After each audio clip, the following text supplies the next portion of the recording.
कृष्णाय वासुदेवाय हरे परमात्मने प्रणतः क्लेशनाशाय गोविंदाय नमो नमः। ओम नमो भगवते वासुदेवाय।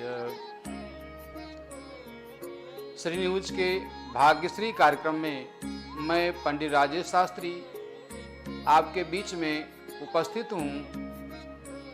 आज के राशिफल के साथ ज्योतिष संबंधी कई ऐसे रोचक विषय जिनको जानने की जिज्ञासा आपके मन में सदैव होती है। आइए आज का विषय प्रारंभ करते हैं। आज का पंचांग संवत 2081 साके 1946 भाद्रपद मास पंचमी शुक्ल पक्ष रविवार। आज का नक्षत्र स्वाति 3:31 तक रहेगा। इसके पश्चात विशाखा नक्षत्र रहेगा। ऋतु शरद राहु काल 4:46 से 6:19 सायंकाल तक रहेगा।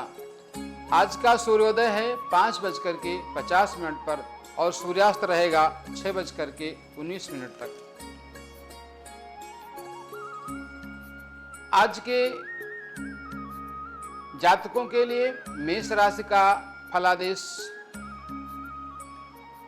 मेष राशि के जातक आज अपने कार्य क्षेत्र में सामान्य लाभ प्राप्त करेंगे। व्यवसाय, माता, भूमि, भवन आदि के क्रय विक्रय में, कार्य क्षेत्र में, व्यवसाय के क्षेत्र में सामान्य लाभ प्राप्त करेंगे। आप आज के दिन भूमि, भवन और वाहन आदि का क्रय विक्रय सामान्य रूप से सोच विचार करके करें। निवेश का समय अपनी आर्थिक स्थिति अथवा लेन देन का ध्यान रखें। आज आप भगवान की आराधना करते हुए अपने दिन का शुभारंभ करें। वृष राशि के जातकों के लिए आज का दिन सामान्य रूप से शुभ नहीं रहेगा। पराक्रम, भाई बहन, स्वयं के लिए, स्वास्थ्य के लिए और आपके तंत्रिका तंत्र के लिए ये शुभ नहीं है। शत्रु पक्ष से कुछ परेशानी होने की संभावना हो सकती है।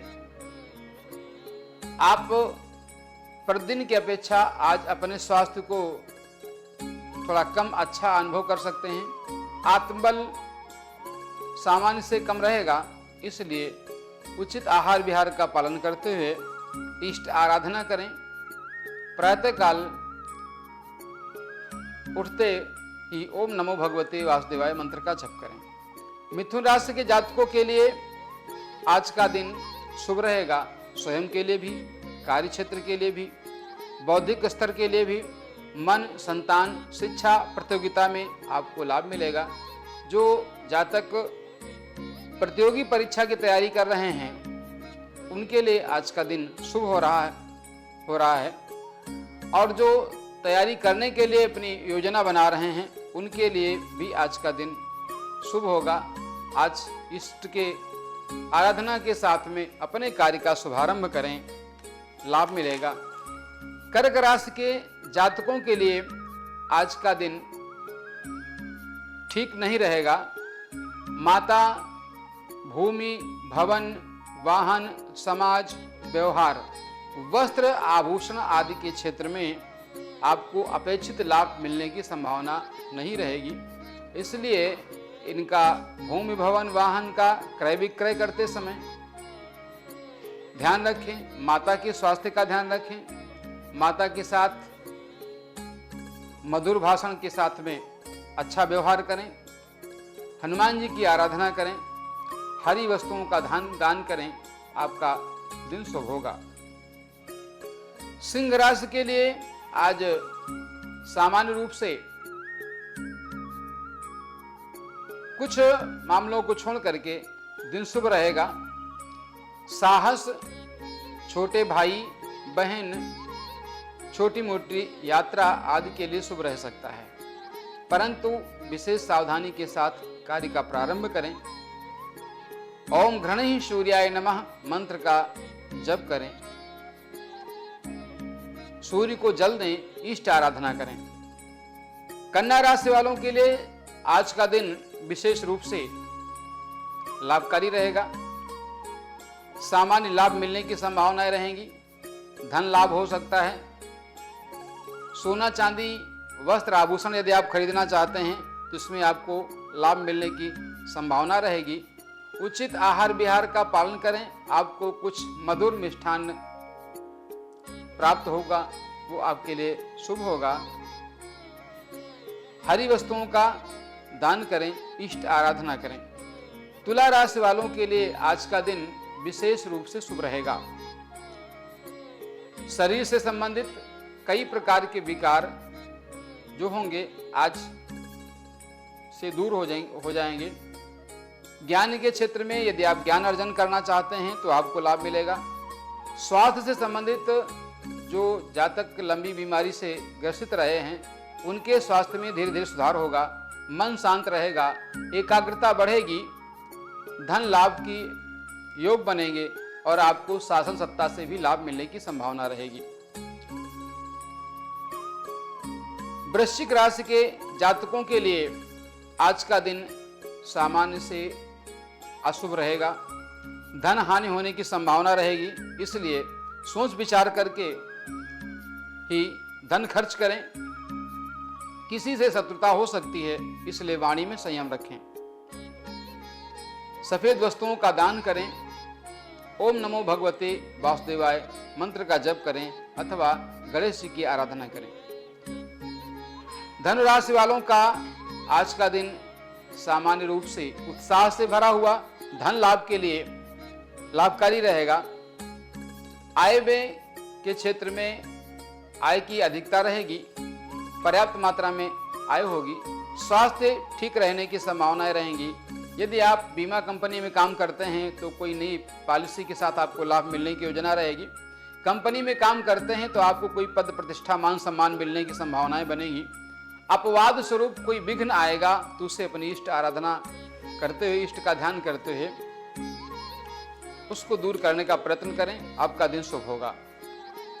मकर राशि वाले जातकों के लिए आज का दिन सामान्य रूप से शुभ रहेगा। शासन सत्ता से उन्हें लाभ मिलने की योजना बनेगी। किसी उच्च अधिकारी का उन्हें सानिध्य प्राप्त हो सकता है, उससे भेंट हो सकती है।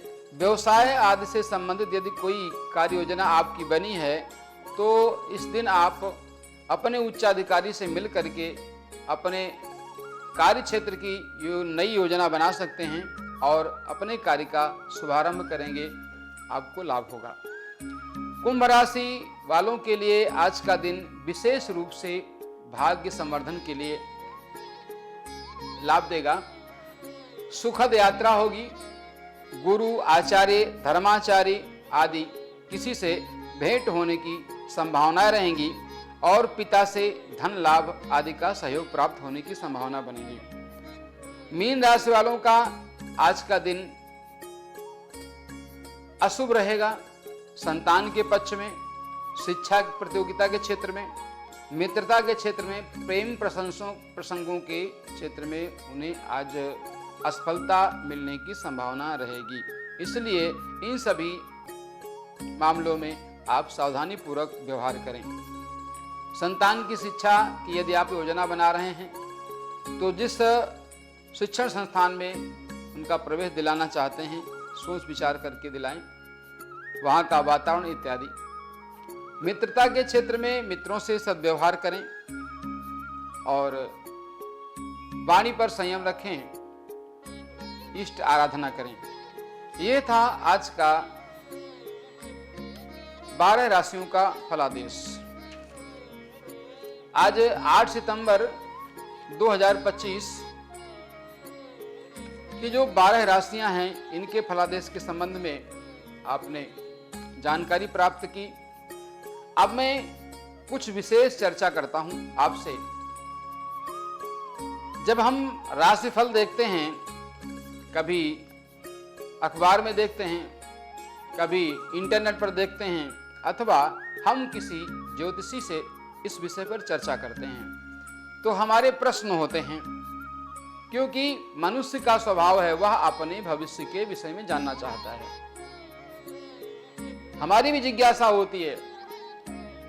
तो प्रश्न उठता है कि राशिफल किस राशि के आधार पर देखा जाए, किस राशि के आधार पर हम ये निर्णय कर सकें कि आज का दिन मेरे लिए शुभ होगा अथवा अशुभ होगा।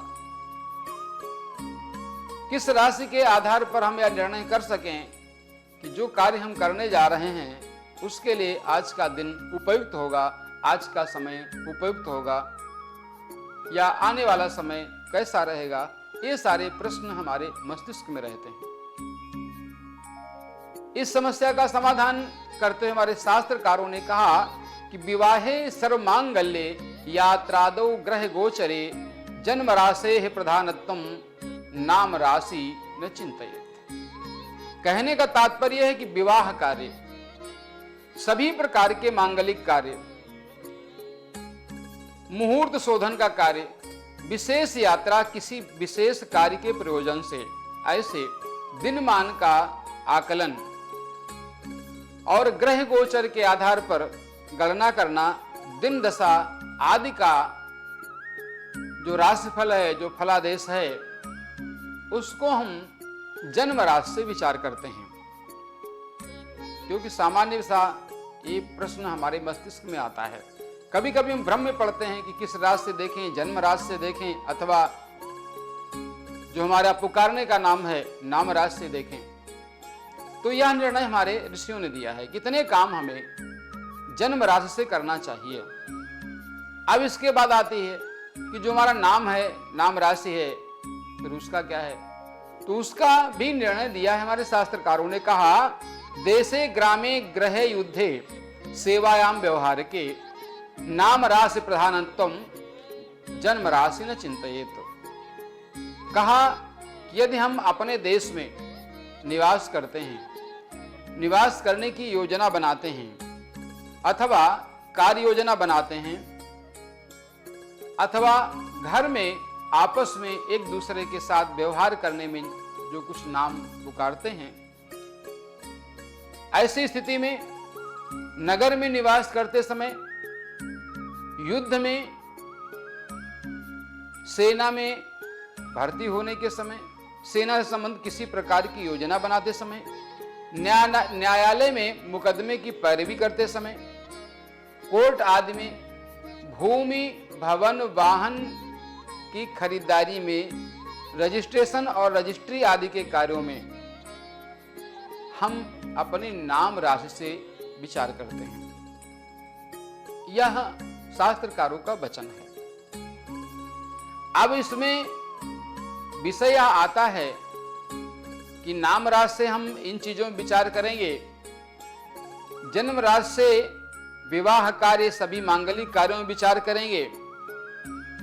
तो जब दोनों राशियां हैं और दोनों राशियों से काम हमें करना है, तो फिर किस प्रकार से हम सटीक निर्णय कर पाएंगे कि वास्तव में हम जो करना चाह रहे हैं उसमें हमें कितने प्रतिशत सफलता मिलने की संभावना होगी और किस स्तर पर होगी।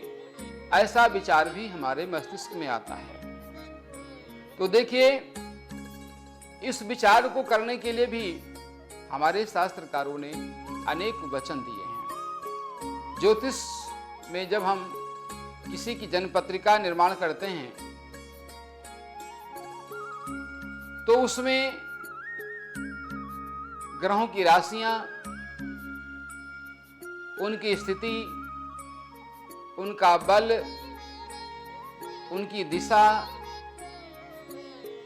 मार्गी वक्री, विंशोत्तरी, खड बल, काल बल, स्थान बल, दिग्बल आदि समस्त प्रकार के विषयों पर हम चर्चा करते हैं। इन पर जब हम ठीक प्रकार से चर्चा कर लेते हैं तो हम उसका निष्कर्ष आसानी से निकाल सकते हैं। क्योंकि यदि हम जन्म राशि के आधार पर किसी विषय पर चर्चा करते हुए उसका फलादेश चाहते हैं, उस पर कोई निर्णय चाहते हैं अथवा किसी ज्योतिषी आचार्य के पास हम जा करके इस पर विचार कराना चाहते हैं और अपने विषय में कुछ जानना चाहते हैं तो वह आचार्य आपके जन्म के समय की राशि, जन्म के समय के ग्रहों की स्थिति, उनका शुभाशुभ, उनकी युति, उनकी दृष्टि, भाव आदि का विचार करके, गोचर आदि का भी सम्यक विचार करके जो फलादेश करते हैं वह फलादेश आपके लिए सटीक बैठता है और वही आपके जीवन में उपयोगी है।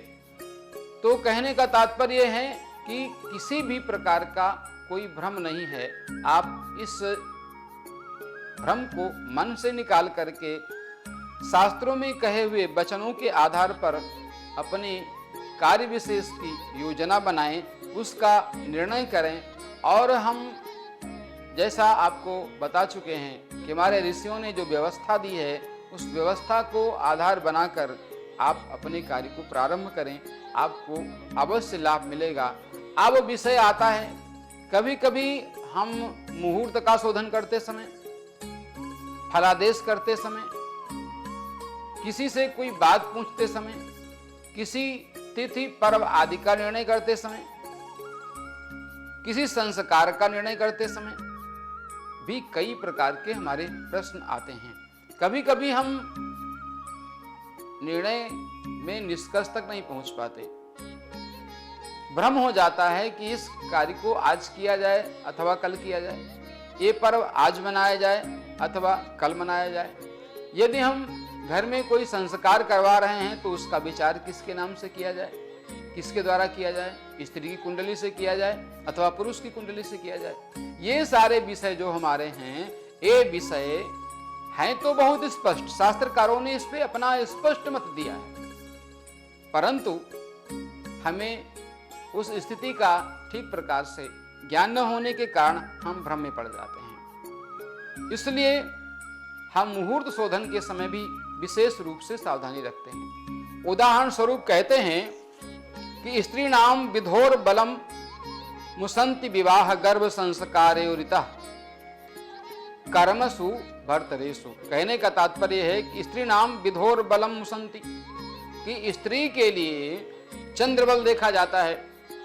विवाह गर्भ संस्कारेरितः कर्मसु भर्तरेव, कि स्त्री कोई ऐसा कार्य करना हो जैसे गर्भाधान संस्कार, पुंसवन संस्कार, सीमंतोन्नयन संस्कार, पुत्र की कामना से संस्कार करें, तो स्त्री के जन्म राशि से चंद्र बल आदि का विचार करके हम विचार करते हैं।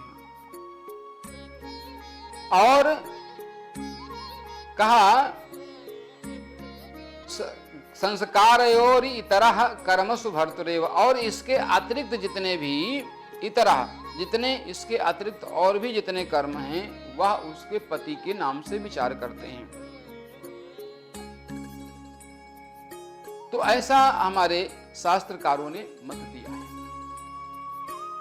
अब कई बार जो भ्रम हैं उनके निराकरण भी यदि ठीक प्रकार से हो जाएं, उनके संबंध में यदि ठीक प्रकार से विचार हो जाए, तो हमें समस्त प्रकार की जो ये उलझने होती हैं, हमारी जो समस्याएं होती हैं, जिनको लेकर के हम सटीक निर्णय नहीं कर पाते, इनके लिए भी हमें समस्या का समाधान मिल जाएगा।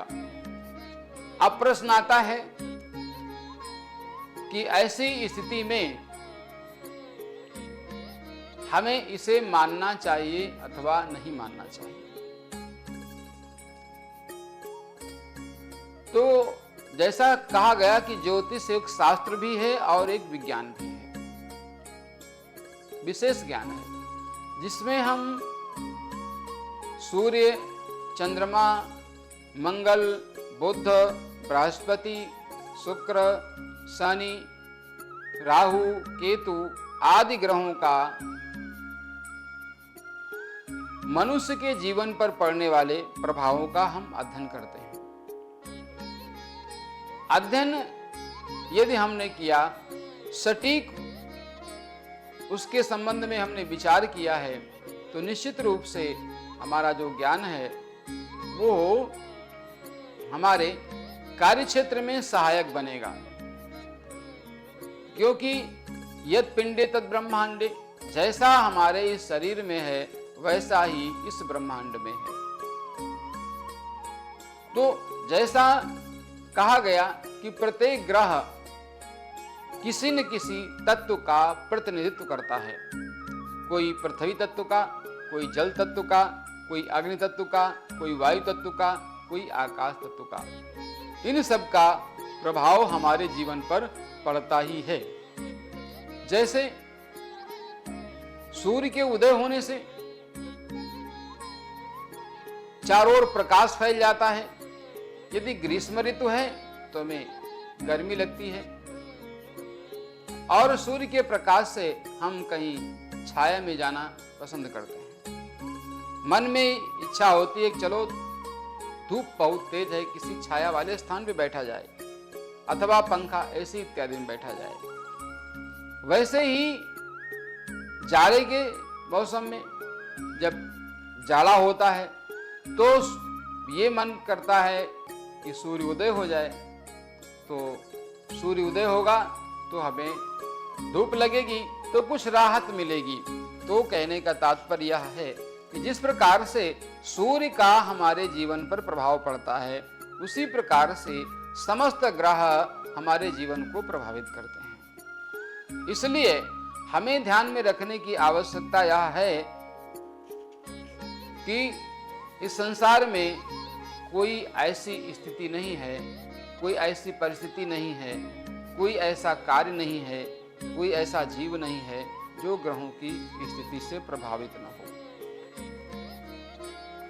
क्योंकि जो हमारा सिर है, शरीर है, मस्तिष्क है, या कहा जाए पूरे शरीर का सर्वांग है, तो इनमें ग्रहों का विशेष रूप से इस पर प्रभाव पड़ता है। अब हम ग्रहों की जब चर्चा करते हैं, कौन सा ग्रह किसका अधिष्ठाता है, तो सूर्य आत्मा एवं पित्त का है, चंद्रमा मन वात कफ का है, मंगल सत्व का है, हिम्मत का है, पित्त का है, बुध वाणी का है, वात पित्त कफ का है, और गुरु ज्ञान का, सुख एवं कफ का, शुक्र काम एवं वात तथा कफ का, और शनि दुख एवं वायु का है। तो कहने का तात्पर्य यह है कि ज्योतिष विषय में जब हम ग्रहों के प्रभाव का अध्ययन करते हैं तो अनेक ऐसी स्थितियां हमारे सामने आती हैं, ऐसी अनेक स्थितियां हमारे सामने आती हैं जिनके माध्यम से हमको एक नहीं कई आयामों से इन विविध विषयों का चिंतन करना होता है। क्योंकि ज्योतिष में कुंडली में जो 12 भाव होते हैं, वह 12 भाव अलग अलग